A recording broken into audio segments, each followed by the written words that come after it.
नमस्कार दोस्तों, स्वागत है आपका हमारे चैनल पर जहां हम आपको ले चलेंगे एक आध्यात्मिक यात्रा पर। आज हम बात करेंगे शिव पुराण की, एक ऐसा ग्रंथ जो भगवान शिव की महिमा, उनकी कथा और उनके अनंत रहस्यों को उजागर करता है। ये पुराण न केवल शिव की भक्ति को बढ़ावा देता है, बल्कि हमें जीवन के गहरे अर्थ और सत्य की ओर भी ले जाता है। तो आइए शिव की महिमा का गुणगान करें और इस दिव्य यात्रा की शुरुआत करें। हर हर महादेव। आज का विषय है सृष्टि खंड का द्वितीय भाग। माया निर्मित नगर में सील नदी की कन्या पर मोहित हुए नारद जी। माया निर्मित नगर में सील नदी की कन्या पर मोहित हुए नारद जी का भगवान विष्णु से उनका रूप मांगना, भगवान का अपने रूप के साथ उन्हें वानर का सा मुंह देना, कन्या का भगवान को वरुण करना और कुपित हुए नारद का शिव गणों को शाप देना। सूत जी कहते हैं, महर्षियों, जब नारद मुनि इच्छा अनुसार वहां से चले गए, तब भगवान शिव की इच्छा से माया विशारद श्री हरि ने तत्काल अपनी माया प्रकट की। उन्होंने मुनि के मार्ग में एक विशाल नगर की रचना की, जिसका विस्तार 100 योजन था। वह अद्भुत नगर बड़ा ही मनोहर था। भगवान ने उसे अपने वैकुंठ लोक से भी अधिक रमणीय बनाया था। नाना प्रकार की वस्तुएं उस नगर की शोभा बढ़ाती थीं। वहां स्त्रियों और पुरुषों के लिए बहुत से विहार स्थल थे। वह श्रेष्ठ नगर चारों वर्ण के लोगों से भरा था। वहां सीलनिधि नामक ऐश्वर्यशाली राजा राज्य करते थे। वे अपनी पुत्री का स्वयंवर करने के लिए उद्यत थे। उन्होंने महान उत्सव का आयोजन किया था।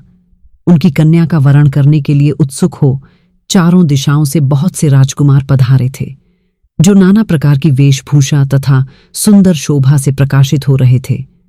मुनि शिरोमणि नारद को आया देख महाराज सीलनिधि ने श्रेष्ठ रत्न के सिंहासन पर बिठाकर उनका पूजन किया। अपनी सुंदरी कन्या को, जिसका नाम श्रीमती था, बुलवाया और उससे नारद जी के चरणों में प्रणाम करवाया। उस कन्या को देखकर नारद मुनि चकित हो गए और बोले, राजन, यह देवकन्या के समान सुंदरी महाभगा कौन है? उनकी यह बात सुनकर राजा ने हाथ जोड़कर कहा, मुन्ने, यह मेरी पुत्री है। इसका नाम श्रीमती है। अब इसके विवाह का समय आ गया है। ये अपने लिए सुंदर वर चुनने के निमित्त स्वयंवर में जाने वाली है। इसमें सब प्रकार के शुभ लक्षण लक्षित होते हैं। महर्षि, आप इसका भाग्य बताइए।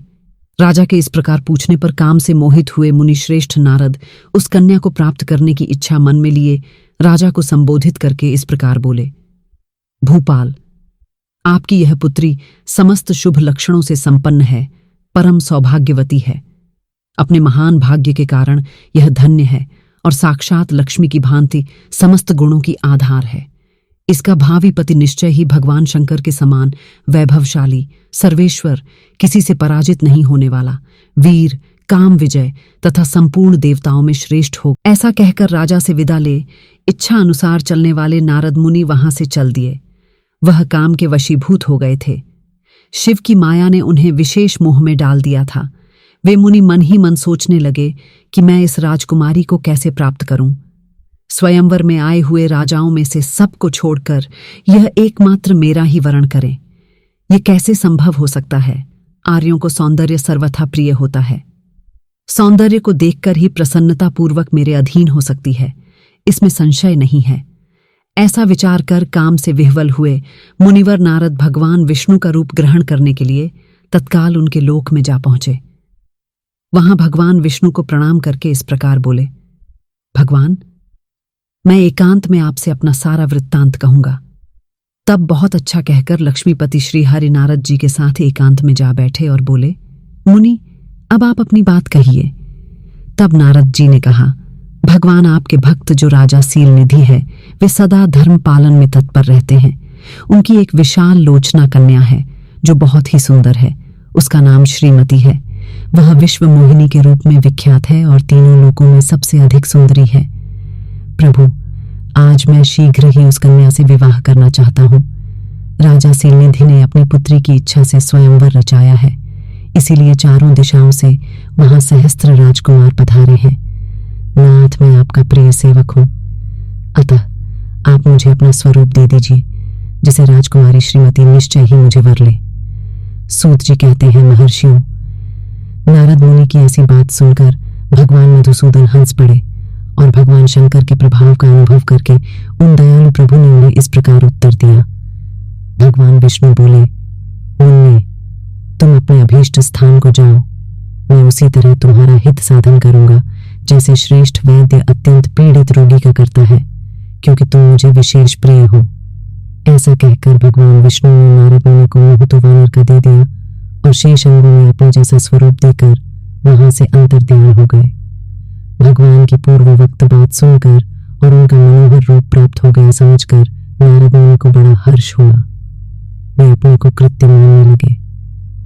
भगवान ने क्या प्रयत्न किया है इसको वे समझ न सके।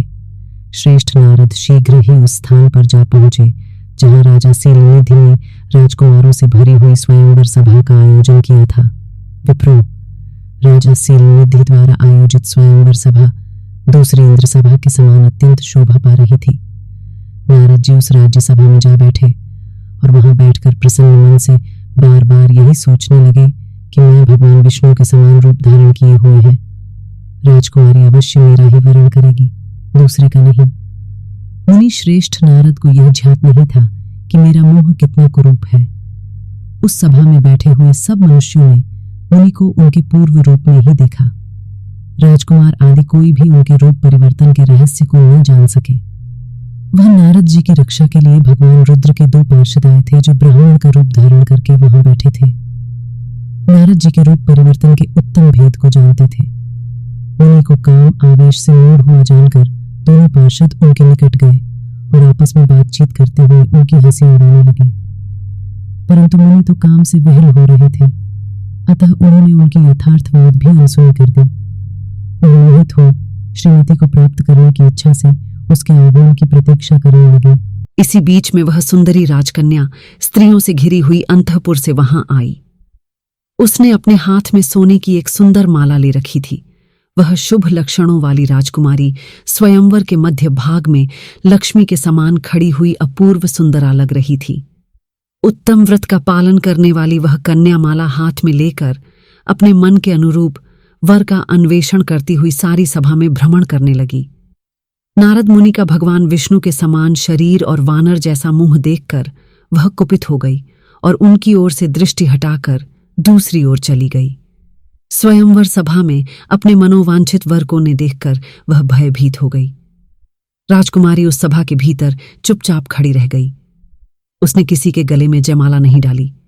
इतने में राजा के समान वेशभूषा धारण किए भगवान विष्णु वहां आ पहुंचे। किन्हीं दूसरे लोगों ने उनको वहां नहीं देखा, केवल उस कन्या की ही दृष्टि उन पर पड़ी। भगवान को देखते ही उस परम सुंदरी राजकुमारी का मुख प्रसन्नता से खिल उठा। उसने तत्काल ही उनके कंठ में वह माला पहना दी। राजा का रूप धारण करने वाले भगवान विष्णु उस राजकुमारी को साथ लेकर तुरंत अदृश्य हो गए और अपने धाम में आ पहुंचे। इधर सब राजकुमार श्रीमती की ओर से निराश हो गए। नारद मुनि तो काम वेदना से आतुर हो रहे थे, इसलिए भी अत्यंत विहल हो उठे। तब वे दोनों विप्र रूपधारी ज्ञान विशारद रुद्रगण काम विह्वल नारद जी से उसी क्षण बोले। रुद्रगणों ने कहा, हे नारद, हे मुने, तुम व्यर्थ ही काम से मोहित हो रहे हो और सौंदर्य के बल से राजकुमारी को पाना चाहते हो। अपना वानर के समान घृणित मुंह तो देख लो। सूत जी कहते हैं, महर्षियों, उन रुद्रगणों का यह वचन सुनकर नारद जी को बड़ा विस्मय हुआ। वे शिव की माया से मोहित थे। उन्होंने दर्पण में अपना मुंह देखा। वानर के समान अपना मुंह देख वे तुरंत ही क्रोध से जल उठे और माया से मोहित होने के कारण दोनों शिवगणों को वहां शाप देते हुए बोले, अरे, तुम दोनों ने मुझ ब्राह्मण का उपहास किया है, अतः तुम ब्राह्मण के वीर्य से उत्पन्न राक्षस हो जाओ। ब्राह्मण की संतान होने पर भी तुम्हारे आकार राक्षस के समान ही होंगे। इस प्रकार अपने लिए शाप सुनकर वे दोनों ज्ञान शिरोमणि शिवगण मुनि को मोहित जानकर कुछ नहीं बोले। ब्राह्मणों, वे सदा सब घटनाओं में भगवान शिव की इच्छा मानते थे, अतः उदासीन भाव से अपने स्थान को चले गए और भगवान शिव की स्तुति करने लगे।